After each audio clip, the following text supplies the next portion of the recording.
para o nosso quarto e último módulo do curso Noções Básicas de Comunicação para a Produção. Eu sou Bruna Sobreira, produtora, jornalista, comunicadora, assessora, né, de comunicação e atriz.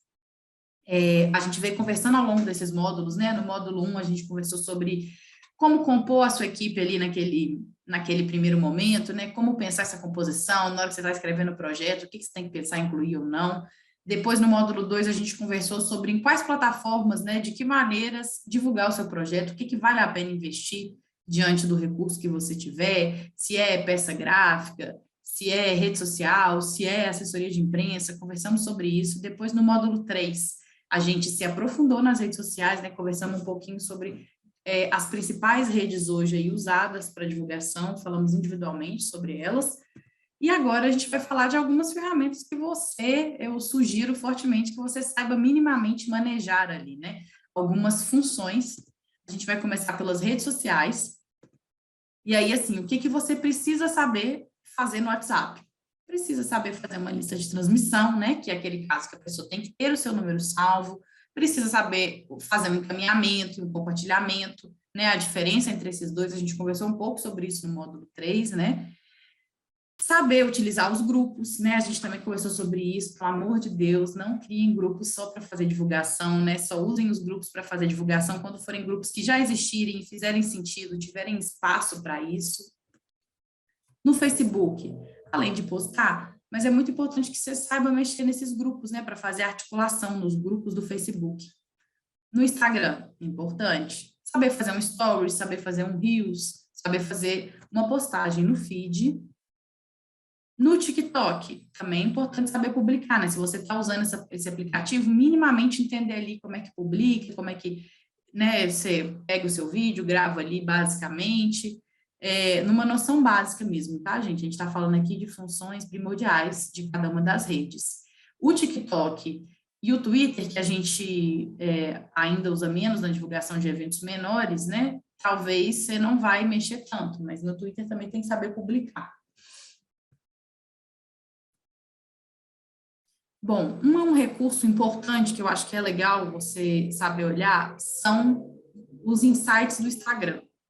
Tá, eu estou usando aqui de exemplo o Instagram, você pode olhar também o das outras plataformas, mas quando você tem a senha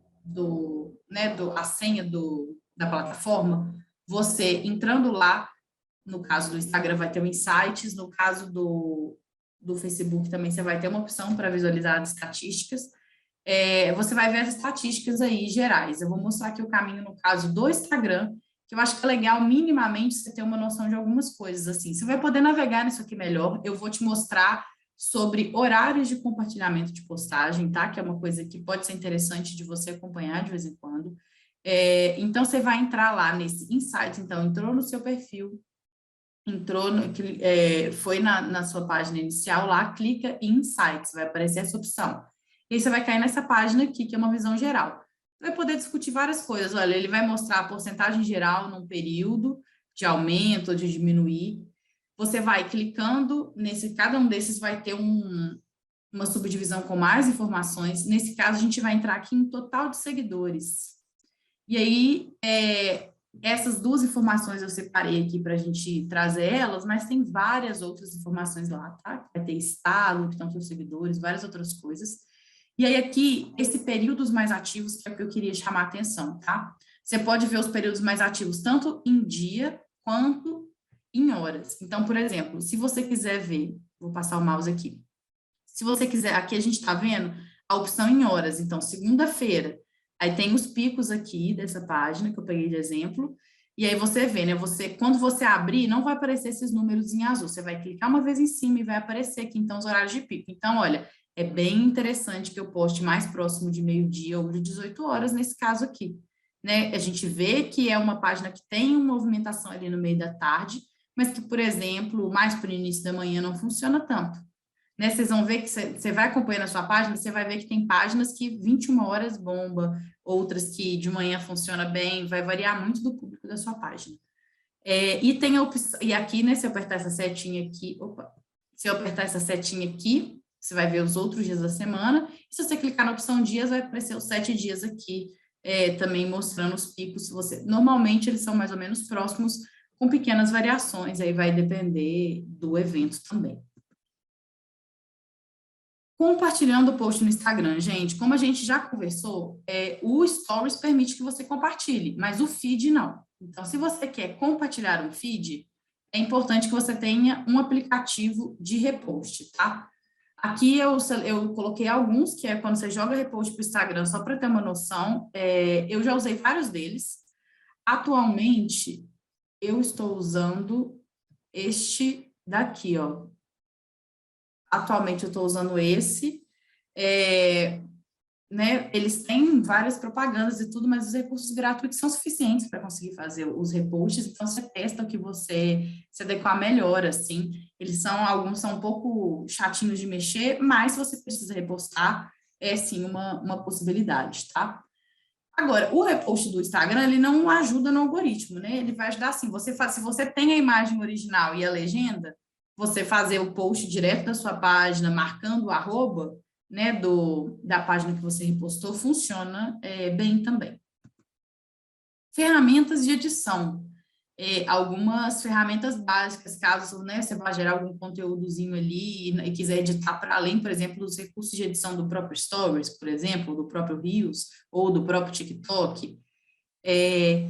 Eu separo aqui, assim, algumas sugestões que são as que eu uso, que para vídeo eu uso o InShot, né, a versão gratuita dele. Todos esses que eu vou falar aqui tem versões gratuitas e versões pagas, tá? O InShot atende bem para vídeos curtos pelo celular. Se você precisar editar um vídeo mais longo, ele não atende, mas um vídeo curtinho é legal demais, simples de mexer, você edita pelo próprio celular ali rapidinho, faz um cortezinho, dá para dar uma acelerada no vídeo, se for o caso, ou diminuir, botar uma trilha. Ele tem essas opções básicas lá. O Canva e o Adobe Spark, né, eles são dois aplicativos de edição de imagem, assim, então se o design fez lá o template, você quer só colocar mais alguma informação, né, tem um espaço para você escrever e tudo, o Canva e o Spark são dois aplicativos que eu indico. Eu tenho usado mais o Spark, já usei muito o Canva. O Canva, a versão gratuita do Canva é mais popular. O Spark, ele é a versão da Adobe, né, enfim, desse editor de imagens. Então, ficam aqui as duas opções. E aí, nesse lugar também, né, de instrumental, assim, pensei em algumas coisas aqui de considerações finais para a gente colocar, que é, o que você tem que observar quando você receber o material do artista, né? Então, por exemplo, quando você receber as fotos, o que você precisa olhar? A resolução dessa foto, né? Hoje em dia, antigamente tinha muito aquela coisa assim, quem produz o evento há mais tempo, vai lembrar que tinha muito assim, se não for foto, 300 dpi de resolução, não adianta. Se você for imprimir um banner, uma lona, né, um cartaz, realmente uma foto com menos de 300 dpi é problemático. Mas, se você está fazendo uma divulgação que é basicamente digital, a gente não precisa hoje mais, inclusive essas fotos são pesadas para a gente trabalhar na rede. Então, é interessante que as fotos tenham uma boa resolução. Então, você vai abrir, você vai analisar a foto, vai ver se ela não está pixelada, né? Se ela não está com aqueles rachadinhos e tudo. É importante. Inclusive, hoje, com as ações digitais, às vezes, foi tem até uma foto aqui da pessoa, mas essa foi uma ação gravada e tudo, que ficou muito legal a imagem, você pode até utilizar a frame, né, da própria atração como divulgação ali, escolher um momento, aí você bota o vídeo em alta resolução, tira aquele frame, pode funcionar também, mas a captação tem que ser de boa qualidade, senão a imagem fica craquelada, assim. A rede não demanda tanta resolução hoje em dia, mas também se você vai sair num veículo, né, num jornal, impresso, alguma coisa, você vai precisar de uma foto um pouco melhor. Então, é legal você ter opções, e que essas opções sejam na vertical e na horizontal, tá? Na maior parte das vezes você vai estar usando fotos, vamos supor, se for para os stories e tudo, você vai querer usar fotos verticais. Claro que você pode cortar uma foto horizontal, mas uma foto que é naturalmente vertical, talvez ela já seja mais bem enquadrada. E horizontal também muito importante, assim, de ter. Talvez até mais, assim, porque se você for pensar, tem mais lugares que você publica fotos na horizontal do que na vertical. Na vertical você vai usar para o stories, e se você for usar a foto no meio de uma edição de vídeo, mas talvez até a foto horizontal que você tenha permita você fazer o corte na vertical. E aí é sempre legal também, quando a gente está falando de imagem do artista, né? Não é exatamente foto, mas imagem do artista, pensar numa possibilidade de teaser, se ele já tiver algum material. É sempre muito legal pensar nisso para as redes, assim. Quando você receber a sinopse do artista, olha para essa sinopse, lê ela de verdade, assim, como se você não conhecesse a ação e pensa, gente, ela realmente conta o que é ação?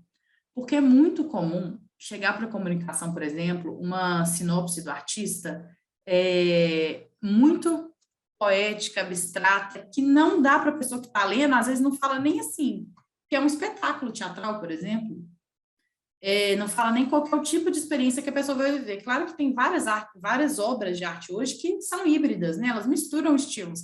Não é que a gente tem que colocar tudo numa caixinha, mas o público tem que entender minimamente o que ele vai assistir.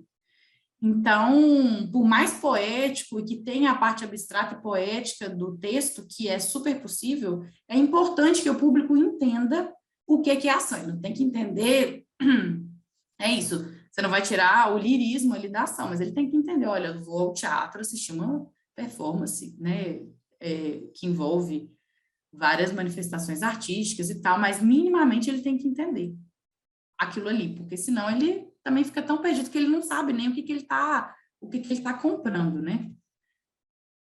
Mini bio é uma coisa muito legal de solicitar também, que não só para integrar o release, mas ela pode gerar material exclusivo para as redes, né? E como a gente já conversou, a rede, ela demanda muita geração de material, então é sempre legal que a gente forneça coisas que possam virar conteúdos para a rede. E tudo isso lembrando, né, gente? Por que eu estou colocando isso dentro desse lugar da produção? Porque dentro da realidade, que a gente sabe hoje que acontece, o mais comum é que a produção entre em contato com os artistas antes e a comunicação, por uma disponibilidade até de recursos, chegue mais para frente um pouco no evento. Então, para a gente otimizar esse tempo da comunicação, uma vez que os contatos com o artista já foram feitos, desde o primeiro contato com o artista que você já fechou, né, o trabalho, você já pode começar a correr atrás dessas informações, já pode solicitar para ele, para que quando a comunicação chegue, ela já tenha isso e ela utilize o máximo possível daquele tempo ali que ela está contratada para, de fato, focar em fazer a comunicação, né, com o máximo de antecedência possível. Esse papel de observador, né, da divulgação, que vai estar olhando ali, vai trocar uma ideia com a comunicação, vai ver se está tudo certo, né? O que você tem que observar? Eu vou fazer algumas sugestões aqui. Essas gráficas. Observe se a hierarquia existe hierarquia nas informações das peças gráficas. Por exemplo, o nome do evento, ele é mais importante do que outras informações, talvez, né? Talvez o nome do evento é mais importante do que exatamente o local onde ele vai acontecer, porque o que vai chamar a atenção da pessoa para ver aquela peça é o nome do evento, o nome do artista, às vezes, que vai estar naquele evento é o que vai chamar. Se você vai ter um show e a pessoa tem fãs, talvez o nome do show dela, a pessoa vai ler o nome do show grande ali, ela não vai saber do que se trata. Mas se ela lê o nome do artista, ela sabe. Então, o nome do artista vem maior, numa posição de mais destaque na peça. Né? Se é um cartaz, a pessoa vai estar vendo aquilo ali de longe, por exemplo. Na rede social, ela vai estar passando rápido. Então, entender qual que é a informação mais importante, e isso varia os destaques. Então, normalmente, você vai ter ali o nome do artista ou o nome do show como a mais importante, depois dia e horário, o local, né? Ele já pode ser um pouco menor, porque se a pessoa se interessou naquele dia, naquele horário, aí que ela vai olhar o local, ela já vai estar olhando a peça com mais atenção, e aí ela vai enxergar essa informação ali na peça. Mas tem que pensar que na hora que a pessoa vê a peça rápido, seja a peça gráfica, né, que é impressa, ou seja a peça virtual, ela tem que bater o olho e ver o que vai chamar a atenção dela ali naquela peça. Pode ser que seja a foto também, né? Então é importante a gente, até para escolher a foto que vai estar na peça, pensar um pouco isso. E a legibilidade das informações. Muitas vezes acaba que algum selo, alguma palavra mesmo ali pode se perder num fundo de foto. É importante estar atento a isso. Às vezes quem está fazendo ali mexeu tantas vezes naquela peça que uma coisinha assim passa. Nas redes e nos sites. Abre a rede, pensa que você é o público leigo e olha, as informações mais importantes estão presentes? Quando é meu evento? O que é o meu evento? O horário, né? Como que retira ingresso ou compra ingresso para o meu evento. Essas informações, elas estão ali visíveis? Elas estão acessíveis para o público? Alguém que entra pela primeira vez na página está encontrando essas informações facilmente? As dúvidas que estão chegando estão sendo respondidas? Né? Isso são coisas para você acompanhar aí, ver se se a comunicação, às vezes, né, se estiver um pouco de lado, falar, gente, vamos prestar um pouquinho mais de atenção nisso aqui, porque às vezes acaba que as coisas vão se atropelando e algumas questões, assim, vão ficando mesmo de lado. Release. O release, ele tem um formato muito específico, né, assim, voltado para a imprensa mesmo e tudo, mas o que você pode olhar ali, né, além de, claro, se as informações estão corretas? As coisas estão explicadas de uma maneira objetiva. É muito importante que ali naquele primeiro parágrafo do release, o jornalista tenha uma noção do todo do evento, tá? Mais ou menos, né, da justificativa, de quando é o evento, é um geralzão mesmo, assim, e depois vai aprofundando, assim. Mas é muito importante que toda essa informação principal esteja contemplada de uma maneira bastante objetiva no primeiro parágrafo, e isso é uma coisa que você pode observar. E aí, gente, algumas considerações finais, eu vou retomar algumas coisas que a gente já discutiu, né, ao longo desses módulos, mas eu acho muito importante mesmo, assim, frisar. Inclua desde o início o processo, né, de comunicação, gente. Pensa nas estratégias em conjunto, né, isso pode ressignificar o seu projeto, assim, entenda financeiramente se isso é possível, às vezes uma comunicação está acompanhando ali desde o início, pode valer mais do que um patrocínio muito grande, porque vai gerar uma articulação. Então, avalie mesmo, pense, né, não precisa ser a equipe inteira, mas às vezes alguém que vai pensar em estratégia junto com você desde o início do evento. Monte uma equipe adequada ao tamanho do seu evento, a disponibilidade do seu recurso. Não adianta falar, eu quero fazer todas as redes sociais, eu quero usar todos os recursos, e não ter disponibilidade de recursos, seja de tempo ou financeiro para isso, né? Recurso também é tempo. Também é tempo hábil para fazer as coisas, né? 2 meses já não é muito tempo, gente, tá? Se a gente vai pensando assim numa comunicação mais completa. Você ficou quantos meses, né, fazendo a produção ali? É super possível, claro, fazer uma comunicação de um evento em 2 meses, mas se a gente está falando aí de uma comunicação estratégica, mais completa, mais articulada, ela vem de um tempo maior do que isso. Né, ou pelo menos esse tempo. E aquela conversa toda que a gente teve sobre montar a equipe adequada para os trabalhos que você quer desenvolver. Então, você já entendeu aqui pelas nossas noções básicas que você precisa de um site, que você vai trabalhar com rede social, o impresso você vai deixar, e a assessoria de imprensa vai entrar só ali pro forma para você ter o básico. Então, você vai montar uma equipe de acordo com o seu recurso que contempla isso. Talvez vai ser ali o social media que vai dar um suporte na assessoria de imprensa e o design, né? Se você vai entender a estrutura ali que você vai montar da sua equipe a partir das necessidades que agora você sabe identificar. Adequação de expectativa, né? Demanda de tempo versus volume de trabalho. Contratou a equipe de comunicação, reunião geral, gente, vamos alinhar tudo que vai ser feito. Para que não tenha depois, mas eu achei que quem ia responder a mensagem era a produção, eu achei que quem ia responder era a comunicação, a articulação de público, achei que a produção quer fazer, por isso que a gente não fez. É muito importante que tudo isso seja alinhado e que também, uma vez alinhado, não é para essas duas coisas, então cada um vai para o seu lado e faz, não. É legal ter né, avaliar aí uma reunião, não sei se vai ser semanal, se vai ser quinzenal, vai depender do projeto, né? Tem projeto que pode ser até que seja mensal, um projeto de mais longo prazo, mas é legal aí pelo menos uma reunião quinzenal ou semanal, quando se aproxima do evento, para poder alinhar, porque as informações também vão mudando. Nessa conversa de o que está acontecendo com a produção, gera muito conteúdo, né, para a comunicação. Traçar estratégia e saber que ela vai ser revisitada. A gente também conversou sobre isso, assim. É muito importante ter estratégia, gente. É muito importante ter e se ater a ela, mas ela não é ferro e fogo, não, né? É preciso que ela seja maleável ali, possa respirar. E isso demanda uma disponibilidade e paciência, tanto da equipe de comunicação, quanto da equipe de produção. Auxilie no compartilhamento, gente. Manda para os artistas, né? Não, hoje em dia tem muita informação circulando na rede, muito evento, e quando a gente está falando de eventos menores, acaba que, né, as pequenas bolhas de convivência, elas fazem muita diferença na divulgação do evento. Então, auxilie nesse compartilhamento, para o artista compartilhar, né, desde quando negociar com o artista, já ele vai participar do evento, já falou, olha, é muito importante que você assuma também, né, o seu lugar na divulgação, que você compartilhe, que você grave, a comunicação vai pedir para que os artistas gravem vídeos, né? é muito importante já ter essa conversa com o artista desde o início, porque às vezes aí chega lá o pedido de gravar o vídeo, pode ser que ele fale, ah, não, mas isso aí eu não tinha combinado, ou então ele fique adiando para fazer. Então é muito legal já trazer a comunicação, inclusive para a conversa com o artista desde o início, né? Não pensar que são duas coisas apartadas. Gente, deu dúvida? Ou acho que isso, né, não é questionar o trabalho do outro, não é passar por cima do trabalho do outro, né?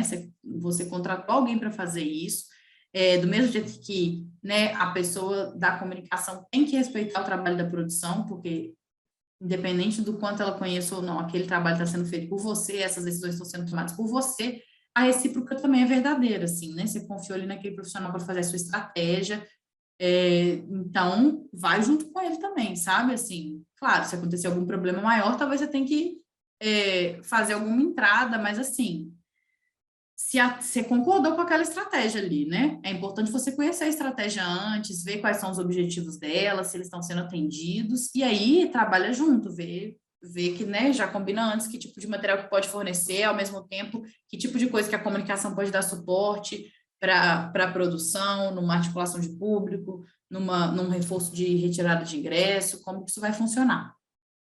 Num texto que precisa para publicar em algum lugar, que a produção precise. Gente, é isso, né? Esse quarto módulo é um pouco as considerações finais das nossas conversas aqui, algumas ferramentas que eu acho importante mesmo que vocês conheçam. Dúvidas, dúvidas, dúvidas, dúvidas. Tira dúvidas dia 22/12, de 9 às 18 horas, vai ser ao vivo, individual, então você agenda um horário pelo e-mail umassessorias@gmail.com, manda lá falando agendamento, tira dúvidas, noções básicas de comunicação, a gente conversa lá pelo e-mail, marca um horário para a gente conversar ao vivo, e é isso. Muito obrigada se você chegou até aqui. Confira o outro curso também que está aqui no nosso canal, né, sobre a era dos híbridos, o que vai ficar aí dos híbridos, né, do virtual, porque ele vai permanecer nas nossas atrações. E a gente se vê logo mais. Muito obrigada.